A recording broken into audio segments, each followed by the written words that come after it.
வணக்கம். மாலை முரசு செய்திகளை விரிவாக பார்ப்பதற்கு முன் தலைப்புச் செய்திகளை பார்க்கலாம். டெல்லியிலிருந்து காஷ்மீருக்கு படை வீரர்கள் விமானத்தில் பயணிக்க அனுமதி. புல்வாமா தாக்குதலை தொடர்ந்து உள்துறை அமைச்சகம் அதிரடி நடவடிக்கை.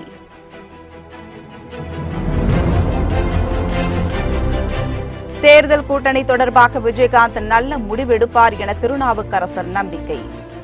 அதிமுக கூட்டணியில் தேமுதிக இணையும் என அமைச்சர் ஜெயக்குமார் உறுதி.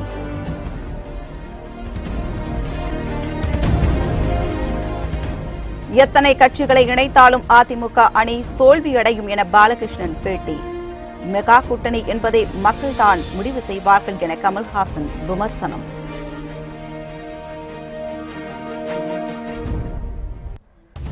மகாத்மா காந்தி சிலையை திறக்க குடியரசுத் தலைவர் ராம்நாத் கோவிந்த் சென்னை வருகை. விமான நிலையத்தில் ஆளுநர், முதலமைச்சர் உள்ளிட்டோர் வரவேற்பு.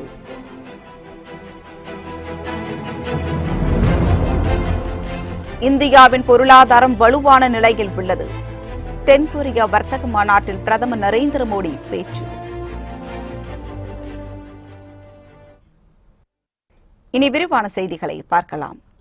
டெல்லி ஸ்ரீநகர், ஜம்மு ஸ்ரீநகர் மார்க்கத்தில் மத்திய பாதுகாப்பு படை வீரர்கள் இனி எந்த நேரத்திலும் விமானங்களில் பயணிக்கலாம் என உள்துறை அமைச்சகம் உத்தரவிட்டுள்ளது. காஷ்மீர் மாநிலம் புல்வாமா தாக்குதலில் 44 மத்திய பாதுகாப்பு படை வீரர்கள் பயங்கரவாதிகளின் தாக்குதலில் உயிரிழந்ததை தொடர்ந்து மத்திய அரசு பல்வேறு நடவடிக்கைகளை மேற்கொண்டுள்ளது. இந்த தாக்குதல் சம்பவத்தால் படை வீரர்களின் பாதுகாப்பு கேள்விக்குறியானது. இந்த நிலையில் தற்போது உள்துறை அமைச்சகம் மத்திய துணை படை வீரர்கள் காஷ்மீர் பாதுகாப்பு பணிகளுக்கு விமானங்களில் செல்ல அனுமதி அளித்துள்ளது. இந்த உத்தரவின்படி டெல்லி ஸ்ரீநகர், ஜம்மு ஸ்ரீநகர் மார்க்கத்தில் மத்திய பாதுகாப்பு படை வீரர்கள் இனி எந்த நேரத்திலும் விமானங்களில் பயணிக்கலாம் என அறிவிக்கப்பட்டுள்ளது. பணியில் இருந்தாலும் விடுமுறையில் இருந்தாலும் வீரர்கள் விமானங்களில் செல்வதற்கு அனுமதி வழங்கப்பட்டுள்ளது. இந்த உத்தரவு உடனடியாக நடைமுறைக்கு வருவதால் சுமார் 7.80 லட்சம் வீரர்கள் பயன்பெறுவார்கள் என்றும் உள்துறை அமைச்சகம் அறிவிப்பு செய்துள்ளது. மிகப்பெரிய தாக்குதல் நடத்த பயங்கரவாத அமைப்புகள் மிரட்டி வருவதாக உளவுத்துறை எச்சரிக்கை விடுத்துள்ளது. புல்வாமா மாவட்டத்தில் ராணுவ வீரர்கள் சென்ற வாகனத்தின் மீது வெடிபொருட்கள் நிரப்பிய காரை மோதச் செய்து தற்கொலைப்படை தாக்குதலில் ஜெய்ஷ் இ முகமது அமைப்பினர் நடத்தினர். இதில் 40 வீரர்கள் வீர மரணம் அடைந்தனர். இந்த தாக்குதலுக்கு பிறகு காஷ்மீரில் உள்ள பயங்கரவாதிகள் சிலர் பாகிஸ்தானில் உள்ள ஜெய்ஷ் இ முகமது இயக்க தலைமையுடன் தொலைபேசியில் தொடர்பு கொண்டு பேசியுள்ளனர். இந்த உரையாடல்களை மத்திய உளவுத்துறை இடைமறித்து கேட்டுள்ளது. இதில் புல்வாமா தாக்குதல் வெற்றியடைந்து விட்டால் அடுத்த கட்டமாக மீண்டும் ஒரு பெரிய அளவிலான வெடிகுண்டு தாக்குதலை நடத்த பயங்கரவாதிகள் திட்டமிட்டுள்ளது தெரியவந்துள்ளது. இந்திய பாதுகாப்பு படையில் முந்தைய தாக்குதலை விட அதிக அளவில் உயிர் சேதங்கள் ஏற்படுத்தவும் அவர்கள் திட்டமிட்டிருப்பது அதிர்ச்சியை ஏற்படுத்தியுள்ளது. உளவுத்துறை அறிக்கையின்படி காஷ்மீர் உட்பட 3 இடங்களில் மிகப்பெரிய அளவில் தாக்குதல் நடத்துவதற்காக 3 தற்கொலை படையினர் உள்ளிட்ட ஜெய்ஷ் இ முகமது இயக்கத்தை சேர்ந்த 21 பயங்கரவாதிகள் கடந்த ஆண்டு டிசம்பர் மாதமே காஷ்மீருக்குள் ஊடுருவி இருப்பதாக தெரிவிக்கப்பட்டுள்ளது.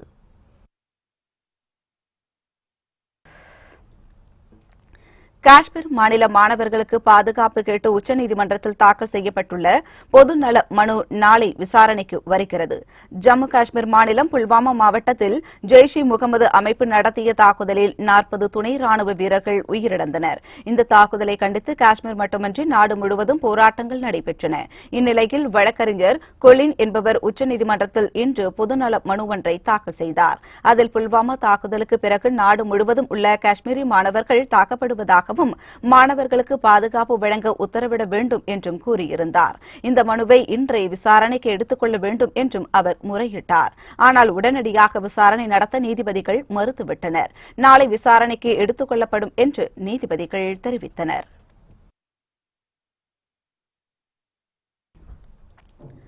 இந்தியாவின் அங்கமாக காஷ்மீர் இருக்க வேண்டும் என நினைப்பவர்கள் அம்மாநில மக்களை இந்தியர்களாக கருதுவதில்லை என முன்னாள் மத்திய அமைச்சர் சிதம்பரம் வருத்தம் தெரிவித்துள்ளார். காஷ்மீரில் உற்பத்தியாகும் பொருட்களை வாங்க வேண்டாம் என்றும் காஷ்மீருக்கு சுற்றுலா செல்ல வேண்டாம் என்றும் மேகாலய ஆளுநர் தத்தகட்டா ராய் பேசிய பேச்சுக்கு சிதம்பரம் கடும் கண்டனம் தெரிவித்துள்ளார். மேகாலய ஆளுநருக்கு பதிலடி கொடுக்கும் வகையில் சிதம்பரம் தனது டுவிட்டர் பக்கத்தில் காஷ்மீர் மட்டும் இந்தியாவின் ஒரு அங்கமாக இருக்க வேண்டும் என நினைப்பவர்கள் காஷ்மீர் மக்களுக்கு இந்தியர்கள்தான் என்பதை ஏற்றுக்கொள்ள மறுப்பதாக குற்றம் சாட்டியுள்ளார். புல்வாமா தாக்குதலுக்கு பிறகு இந்தியாவின் பல்வேறு பகுதிகளிலும் படித்து வரும் காஷ்மீர் இளைஞர்களுக்கு அச்சுறுத்தல் ஏற்பட்டிருக்கும் நிலை குறித்தும், சில இளைஞர்கள் படிப்பை நிறுத்திவிட்டு வீடு திரும்பியது குறித்தும் சிதம்பரம் தனது டுவிட்டரில் சுட்டிக்காட்டியுள்ளார்.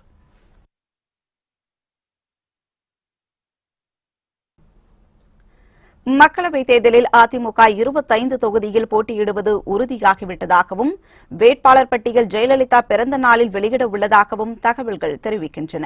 அதிமுக கூட்டணியில் பாஜக, பாமக இடம்பெறுவது உறுதியான நிலையில் மத்திய அமைச்சர் பியூஷ் கோயல் தலைமையில் அதிமுக, பாஜக தலைவர்கள் தேமுதிக தலைவர் விஜயகாந்தின் மனைவி பிரேமலதா, துணை செயலாளர் சுதீஷுடன் பேச்சுவார்த்தை நடத்தினர். பாமகவை விட கூடுதலாக ஒரு இடத்தை ஒடுக்கினால் மட்டுமே கூட்டணியில் இடம்பெற முடியும் என்று தேமுதிக தெரிவித்துள்ளது.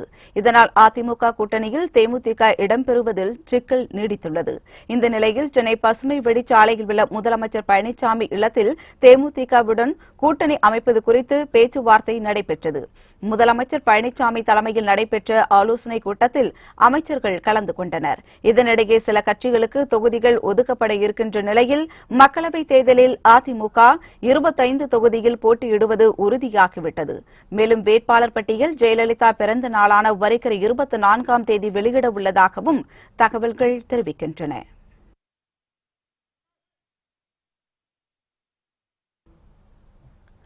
தேர்தல் கூட்டணி தொடர்பாக தேமுதிக தலைவர் விஜயகாந்த் நல்ல முடிவெடுப்பார் என தமிழக காங்கிரஸ் முன்னாள் தலைவர் திருநாவுக்கரசர் தெரிவித்துள்ளார். அமெரிக்காவில் சிகிச்சை பெற்று வந்த தமிழகம் திரும்பிய விஜயகாந்தை சாலிகிராமத்தில் உள்ள அவரது இல்லத்தில் திருநாவுக்கரசர் சந்தித்து பேசினார். இதன்பின் செய்தியாளர்களுக்கு பேட்டியளித்த திருநாவுக்கரசர் விஜயகாந்த் உடல்நிலை குறித்து விசாரிக்க வந்ததாகவும், அவர் பூரண உடல்நலம் பெற வேண்டும் என்றும் கூறினார். மேலும் அரசியல் பற்றி பொதுவான கருத்துக்களை விஜயகாந்துடன் பரிமாறிக்கொண்டதாகவும் திருநாவுக்கரசர் தெரிவித்தார். உடல்நலம் தேடி வந்திருக்கிற சகோதரர் விஜயகாந்த் அவர்களை நேரில் சந்தித்து உடல்நலம் விசாரிப்பதற்காக வந்தேன். அவருடைய மைத்துனர், அவருடைய துணைவியார் மற்றும் குடும்பத்தினரோடு பேசிக் கொண்டிருந்தோம். அவருடைய உடல்நிலை நல்ல முன்னேற்றம் கொண்டு நல்லபடியா இருக்கிறாரு. அவரை நல்ல நிலையில நல்ல உடல்நலத்தோடு பார்ப்பதில் எனக்கு ரொம்ப மகிழ்ச்சி, சந்தோஷம். பொதுவான நான் சொன்ன ஏற்கனவே அரசியல் நிலவரங்கள், தமிழ்நாட்டு நிலவரங்கள், தேர்தல் பற்றி இப்படி பொதுவான விஷயங்களை பற்றி பேசினோம். சகோதரர் விஜயகாந்த் அவர்கள் அவருடைய கட்சியின் சார்பில் இப்போ 4-4.5 வருஷமா நாட்டு நிலைமைகள்லாம் எப்படி இருக்குன்னு அவருக்கும் தெரியும், நாட்டு மக்களுக்கும் தெரியும். நாட்டு நலன் கருதி ஒரு நல்ல முடிவை அவர் எடுத்தா நல்லா இருக்குங்கிற அபிப்பிராயத்தையும் அவரோடு பகிர்ந்து கொண்டிருக்கிறேன்.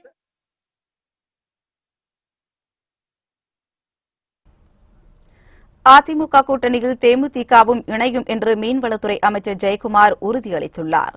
சென்னையை அடுத்த திருவொற்றியூரில் செய்தியாளர்களிடம் பேசிய அவர், மெகா கூட்டணி அமைத்துள்ள அதிமுகவுக்கு மக்கள் ஆதரவு பெருகி வருவதாக குறிப்பிட்டார். அனைத்து இந்திய அண்ணா திராவிட முன்னேற்ற கழக கூட்டணி என்பது ஒரு இயற்கையான கூட்டணி. ஏற்கனவே நாங்கள் சொன்னது போல நீங்க அது எல்லா கட்சியும் இப்போ நீங்க அதனுடைய சிம்பிளே ஒட்டி பாருங்க. நீங்க இலை, பூ, பழம், அதுக்கப்புறம் மத்தளம் வந்துருவாங்க. 4 சேர்ந்து ஒரு மங்களகரமான ஒரு நல்ல ஒரு இயற்கையான ஒரு கூட்டி திருவிழா இது. ஆனால் திமுக கூட்டணி எடுத்துங்க, கொதிக்கும் சூரியன், அப்புறம் யாரு கூர்மையான பம்பரம், அதன் பிறகு துண்டிக்கப்பட்ட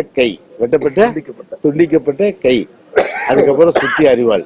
இந்த சின்னலாம் எப்படி இருக்கு எல்லாம், இதெல்லாம் சேர்ந்த கலவரம் தான்.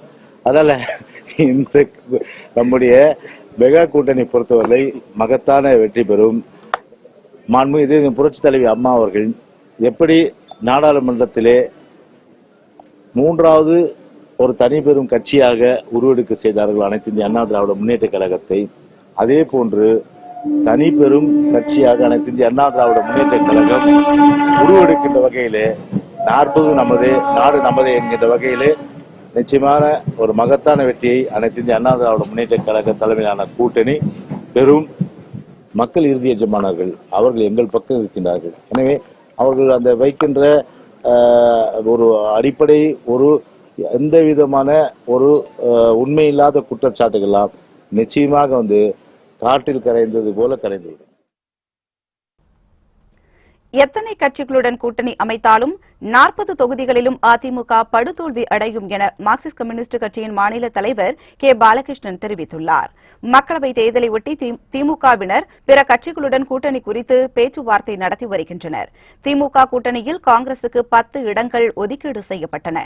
இந்த நிலையில் தொகுதி ஒதுக்கீடு தொடர்பாக மார்க்சிஸ்ட் கம்யூனிஸ்ட் கட்சியினர் திமுகவினருடன் பேச்சுவார்த்தை நடத்தினர்.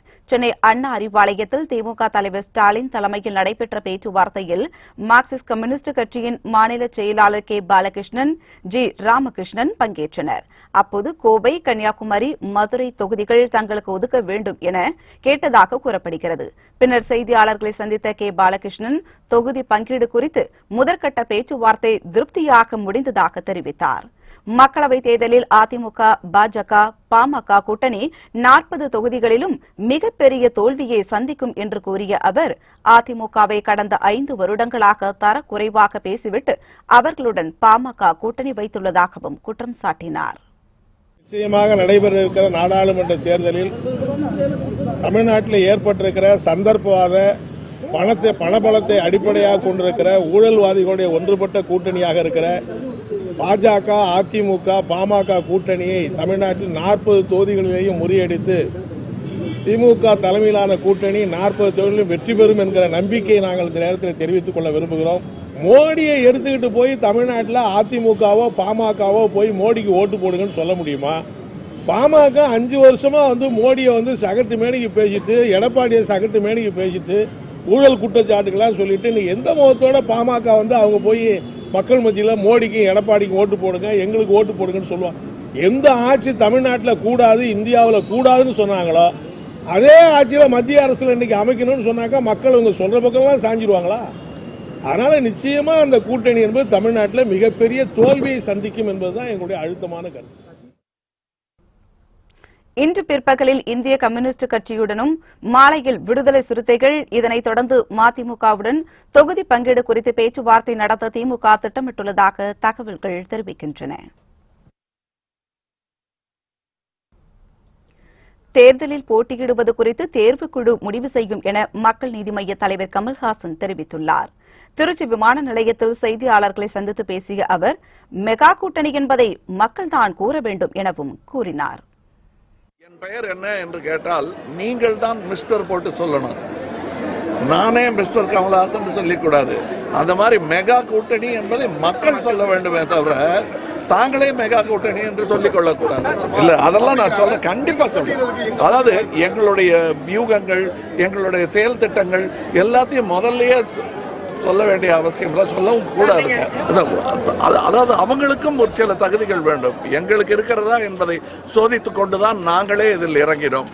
அதே சோதனைக்கு அவர்களும் உட்படுத்தப்படுவார்கள்.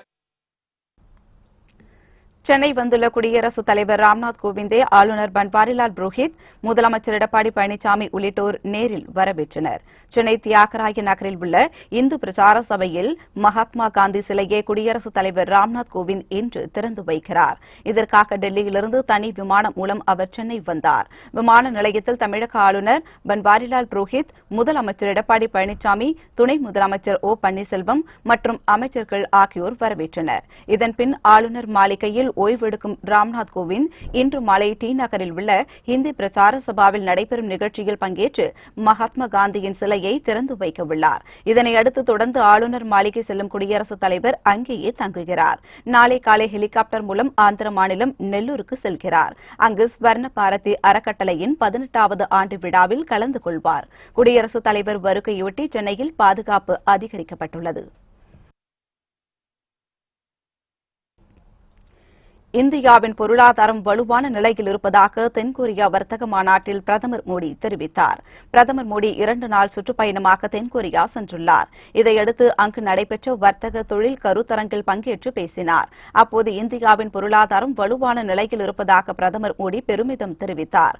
மேலும் கடந்த 4 ஆண்டுகளில் $250 பில்லியன் அந்நிய நேரடி முதலீட்டை கவர்ந்துள்ளதாகவும், சீர்திருத்தங்களின் விளைவாக தொழில் புரிவதற்கு உகந்த நாடுகள் பட்டியலில் இந்தியா 77வது இடத்திற்கு முன்னேறியுள்ளதாகவும் பிரதமர் மோடி குறிப்பிட்டார்.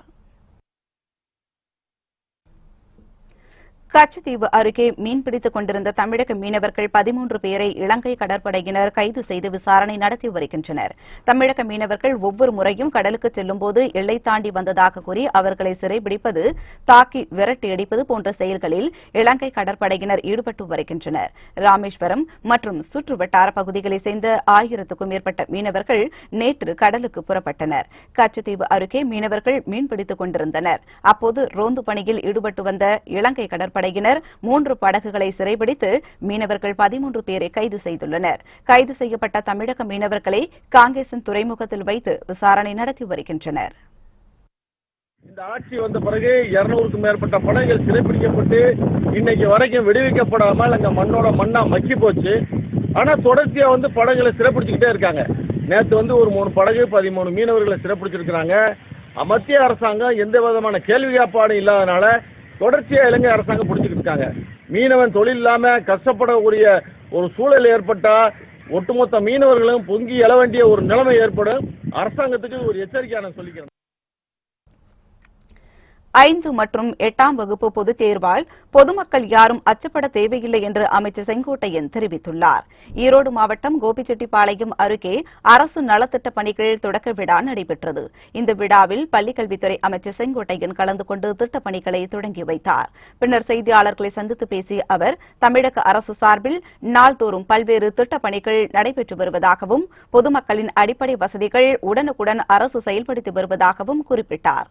மேலும் 5 மற்றும் 8ஆம் வகுப்பு பொதுத் தேர்வு குறித்து துறை ரீதியாக நடவடிக்கை மேற்கொள்ளப்பட்டு வருவதாக குறிப்பிட்ட அமைச்சர் செங்கோட்டையன், அரசு பள்ளி மாணவர்களுக்கு வேலை வாய்ப்பில் முன்னுரிமை என்பது குறித்து ஆலோசித்து முடிவெடுக்கப்படும் என்றும் கூறினார். பொதுத் தேர்வுகளை பொறுத்தவரை முடிவுகள் செய்வது அரசு, தயார்படுத்திக் கொண்டிருப்பது துறை. ஆனால் தயார்படுத்தியதற்கு பிறகு ஆணை பிறப்பிப்பது அரசு தானே தவிர இதுவரையிலும் எந்த முடிவும் நாங்கள் மேற்கொள்ளவில்லை. ஆணையிடுவது அரசு, பணிகளை தயார் நிலையை வைத்துக் கொள்வது துறை. தயார் நிலையை வைத்துக் கொள்வதற்காக அந்த பணிகளை மேற்கொண்டிருப்பார்களே தவிர நாங்கள் ஆணை எப்படி இடுகிறோமோ அதை பொறுத்துத்தான் செயல்படுத்த முடியுமே தவிர மற்றவர்கள் செயல்படுத்த இயலாது. சென்னையில் உள்ள 2 மருத்துவமனைகளில் அம்மா குடிநீர் விற்பனை நிலையம் திறக்கப்பட்டுள்ளது. சென்னை திருவல்லிக்கேணியில் உள்ள கோஷா மருத்துவமனை மற்றும் ராயப்பேட்டையில் உள்ள அரசு மருத்துவமனையிலும் குடிநீர் தட்டுப்பாட்டை போக்க அம்மா குடிநீர் விற்பனை நிலையம் தொடங்கப்பட்டுள்ளது.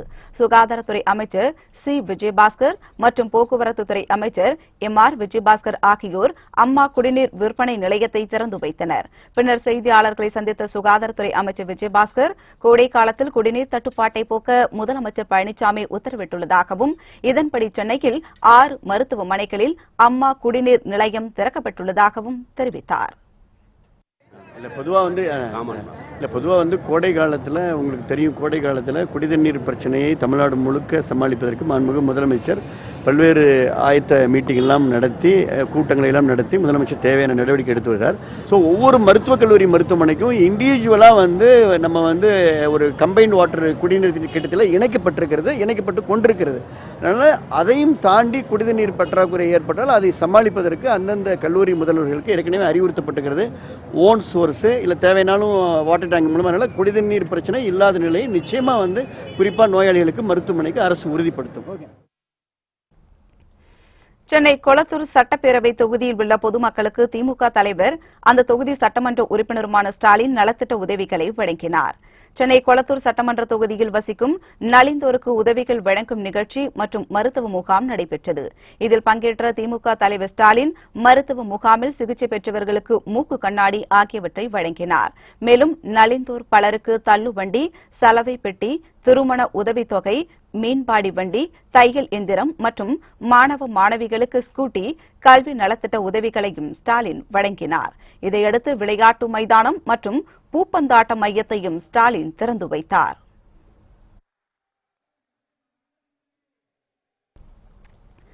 பெருந்தலைவர் காமராஜர் கொண்டு வந்த கல்வி திட்டத்தை மாற்றுவதை ஏற்க இயலாது என்றும் அனைவருக்கும் கட்டாய கல்வி என்ற முறையில் இடைநிற்றல் என்ற சூழலை உருவாக்கவே புதிய தேர்வு முறை கொண்டுவரப்படுவதாகவும் மே 17 இயக்கத்தின் ஒருங்கிணைப்பாளர் திருமுருகன் காந்தி குற்றம் சாட்டியுள்ளார்.